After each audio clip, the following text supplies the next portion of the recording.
Welcome to NMS. This is part 2 of my video series, How to Improve Your Insulin Resistance for Metabolic Health.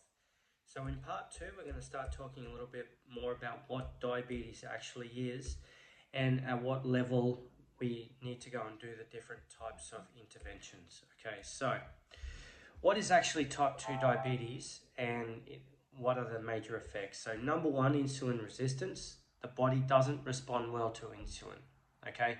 Insulin resistance is, okay, so maybe you've got some fatty liver problems going on, maybe you've got a little bit of a weight issue.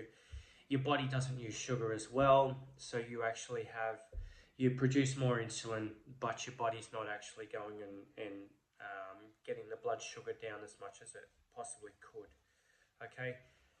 Beta cell dysfunction is the next level of that. So the pancreas actually loses the ability to produce insulin. So it goes from high insulin to lower insulin. Pardon me. So early in the disease, insulin resistance is the main issue, and weight loss and activity can actually restore normal glucose levels. So if you drop your weight, okay, and you also increase your activity and you improve your diet, your insulin response will go down and your blood glucose will go down along with that, okay? But later, advanced stages, pancreatic beta cell function is often severely reduced. Even if weight loss improves insulin sensitivity, the body may still need to have some sort of support because it's not producing as much insulin to normalize blood glucose levels without medication, okay? So yes, you're doing all the right things for diet. Yes, you've lost weight, but no, your body is still got a high blood glucose level. So what the evidence basically says. So diabetes remission, clinical trial, this is direct from the UK, intensive weight loss, approximately 15 kilos through a very low calorie diet, leads to remission in 46% of people within 1 year, okay? But remission rates were highest in those with shorter diabetes duration, less than 6 years. In other words, you hit your insulin resistance early. You found out early that, yes, you've got a problem and you've done something about it. People with advanced diabetes or longer duration had much lower remission rates. In other words, they because they'd been maybe obese for a long period of time and their blood sugar was elevated for long periods of time and they were feeding the problem, eventually the insulin response from the beta cells was lower, and now they have a bit more of a problem that can be fixed with exercise and just nutrition. So bariatric surgery studies. Now, bariatric surgery is obviously where you have some sort of like stomach stapling or some sort of banding, gastric banding. This can lead to 60 to 80% remission of type 2 cases. Again, remission is most likely if diabetes is less than 10 years old and pancreatic function is not severely impaired, okay? Now, exercise and resistance training improves glucose uptake, reduces insulin resistance, and enhances muscle mass. They help with blood glucose control, but may not be able to restore lost beta cell function. So doing all those things is great, but that just means that you need less medication. Maybe you still need some. Bottom line, pre-diabetes and early type 2, okay, high chance of full remission with sustained weight loss and exercise.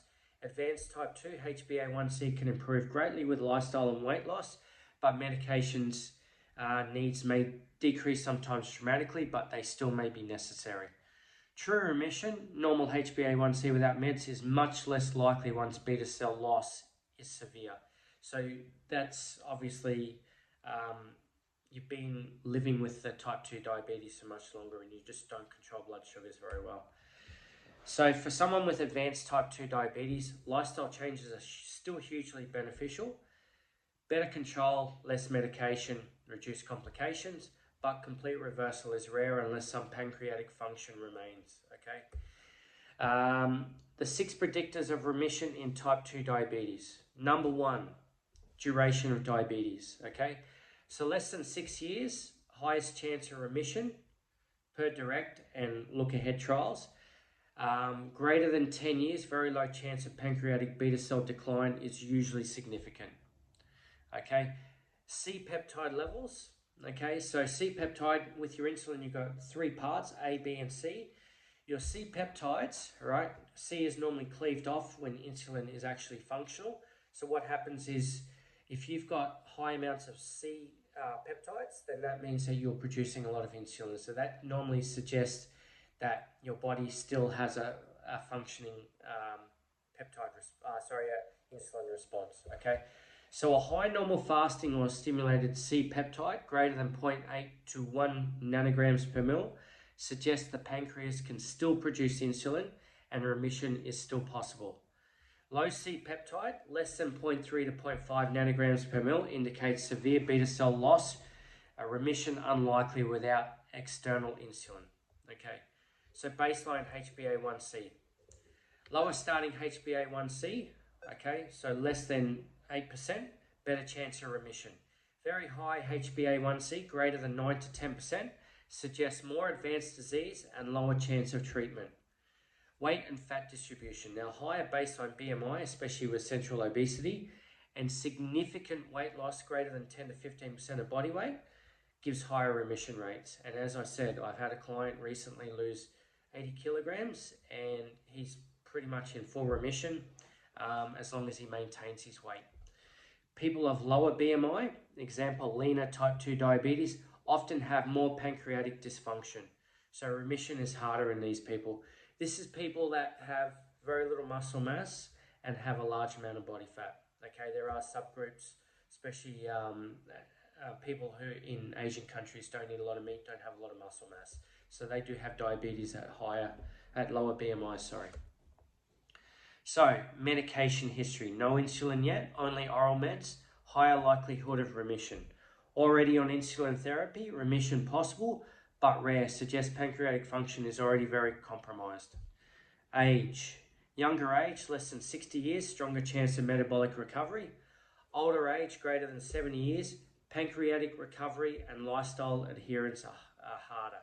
So lowering remission odds. Basically, in other words, as you're older, and obviously if you're already on medication, you've been obese for a long time, you've got very high HbA1c levels, and you've also got high C-peptides, low C-peptides, sorry, your chances of remission are very low.